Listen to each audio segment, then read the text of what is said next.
Εδώ είμαστε, κυρίες και κύριοι. Επιστρέψαμε πίσω στο δελτίο μας. Η Περιφέρεια Κρήτης καλωσορίζει στο νησί τους πρωτοετής φοιτητές με σειρά εκδηλώσεων και το Κρήτη Πας.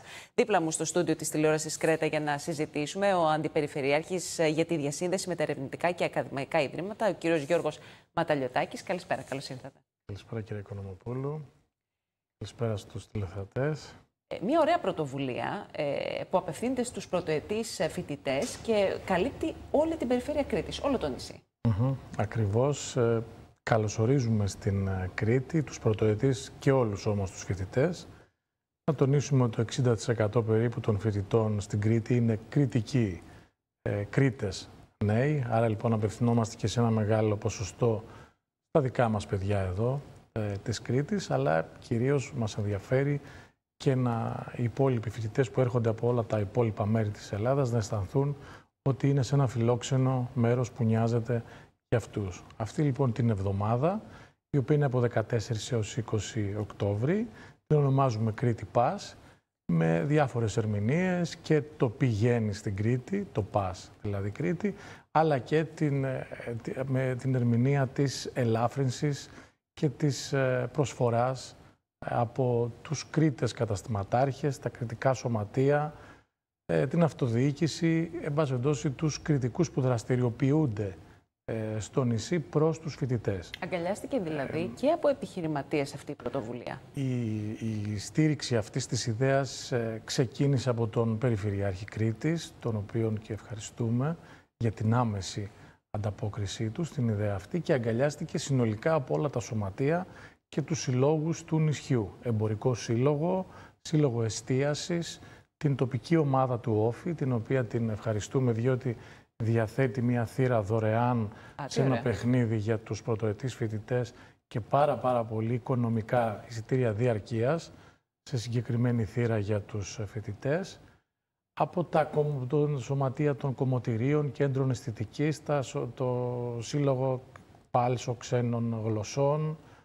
Είναι πάρα πολλά. Όλοι ανταποκρίθηκαν θετικά και να μην παραλείψουμε να αναφέρουμε τις δωρεάν ξεναγήσεις στους αρχαιολογικούς χώρους. Προβλέψατε και το αυτό. Μουσείο και την Γνωσό. Για να γνωρίσουν ουσιαστικά και οι φοιτητές που έρχονται έτσι ίσως και πρώτη φορά στο νησί.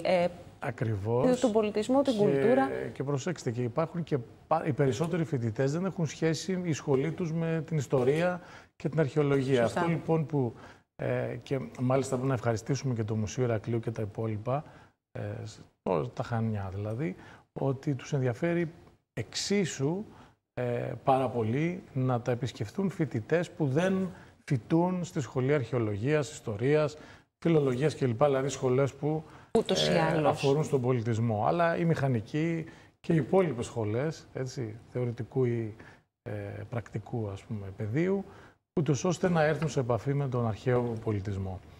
Με λίγα λόγια, η Κρήτη αγκαλιάζει τους φοιτητές. Εμείς ως περιφέρεια, μαζί με τα σωματεία και τα πανεπιστήμια, τα οποία πραγματικά έχουν συνεργαστεί σε υπερθετικό βαθμό μαζί μας, και γι' αυτό και ενισχύουμε και τις δράσεις που γίνονται στα ίδια τα πανεπιστήμια, τις δράσεις υποδοχής, λέμε στους νέους Κρήτη Πας. Το εννοούμε, τους ευχόμαστε καλή διαμονή στην Κρήτη και πιστεύουμε ότι η πρόοδος αυτών των ανθρώπων ταυτίζεται με την πρόοδο του τόπου μας. Γι' αυτό και ασχοληθήκαμε τόσες ώρες και εγώ και οι συνεργάτες μου και τα υπόλοιπα στελέχη της περιφέρειας για να καταφέρουμε να συντονίσουμε τα πολλά σωματεία, τους πολλούς συλλόγους για να δώσουν προσφορές και εκπτώσεις στους φοιτητές εκείνη την εβδομάδα. Και η αλήθεια είναι ότι η Κρήτη είναι ένας τόπος που νομίζω, δεν ξέρω αν υπάρχουν στοιχεία, πολλοί όμως φοιτητές από την υπόλοιπη Ελλάδα που έρχονται να σπουδάσουν εδώ, εν τέλει μπορεί να επιλέξουν και να μείνουν στην ή να δουλέψουν αρκετά χρόνια μετά. Ή να μείνουν φόρους ζωής. Κοιτάξτε, είναι πολύ σημαντικό. Ο καθένας μας στο βιογραφικό του αναφέρει πότε γεννήθηκε και πού σπούδασε. Εμείς θέλουμε λοιπόν οι νέοι που έχουν περάσει φέτος, πέρασαν φέτος στην Κρήτη, στα πανεπιστήμια της Κρήτης, αλλά και τα παιδιά που θα φτιάξουν το μηχανογραφικό τους για του χρόνου, να ξέρουν ότι είναι σε ένα φιλόξενο περιβάλλον, το οποίο τους προσφέρει πάρα πολλές ευκαιρίες.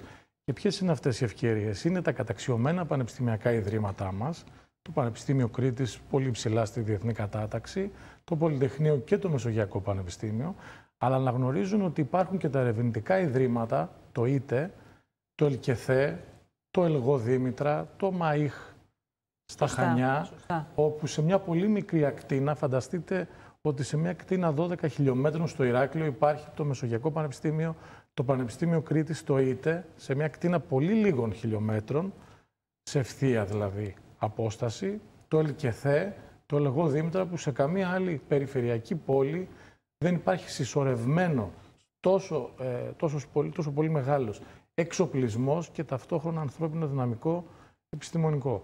Άρα λοιπόν πρέπει να το γνωρίζουν αυτό και οι φοιτητές που είναι στο νησί μας, αλλά και αυτοί που πρόκειται να επιλέξουν σχολές που υπάρχουν στην Κρήτη, διότι είναι ο πλούτος της Κρήτης, τα πανεπιστήμια μας και τα ερευνητικά μας ιδρύματα. Επίσης, σε όποιο μέρος υπάρχουν φοιτητές και δραστηριοποιούνται, αλλά και το ίδιο το προσωπικό των πανεπιστημίων, καθηγητές και διοικητικό προσωπικό, αλλά και βοηθητικό προσωπικό, αυτά τα μέρη σημειώνουν υψηλότερους δείκτες ανάπτυξης έναντι των υπολείπων. Ας μην ξεχνάμε πόσο έχει αναπτυχθεί το Ρέθυμνο. Βέβαια.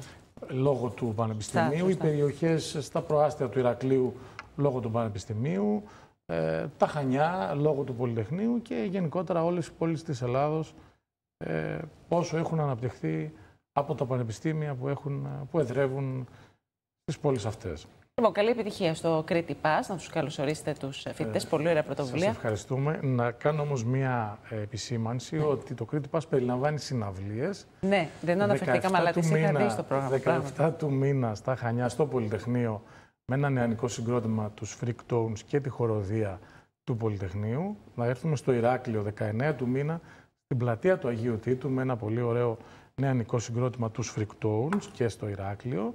Και 20 του μήνα στο Ρέθυμνο, στη συνδιοργάνωση με το Δήμο Ρεθύμνου, ένα επίσης πετυχημένο σχήμα. Και ταυτόχρονα με το Ρέθυμνο 20 του μήνα στο Πολύκεντρο Νεολαίας, μια κριτική βραδιά με τον Νίκο Μανιουδάκη.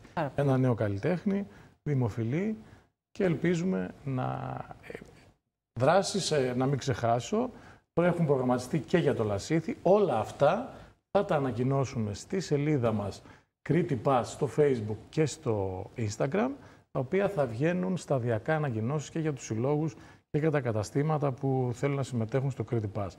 Από εκεί και έπειτα τα μηνύματα που έχουμε δεχτεί, κυρία Οικονομοπούλου, είναι δεκάδες και μεμονωμένα από άλλα σωματεία που δεν σκεφτήκαμε να επικοινωνήσουμε μαζί τους, αλλά και μεμονωμένα από καταστηματάρχες, και θα τα διαχειριστούμε όλα, τους απαντώ δηλαδή δημόσια, για να ανακοινώσουν όλες τις προσφορές και την καλή τους διάθεση που έχουν να προσφέρουν στους φοιτητές. Πολύ ωραία η ανταπόκριση. Σας ευχαριστώ πολύ, κύριε Ματαριωτάκη. Καλή συνέχεια. Ευκαιρία που μου δώσατε.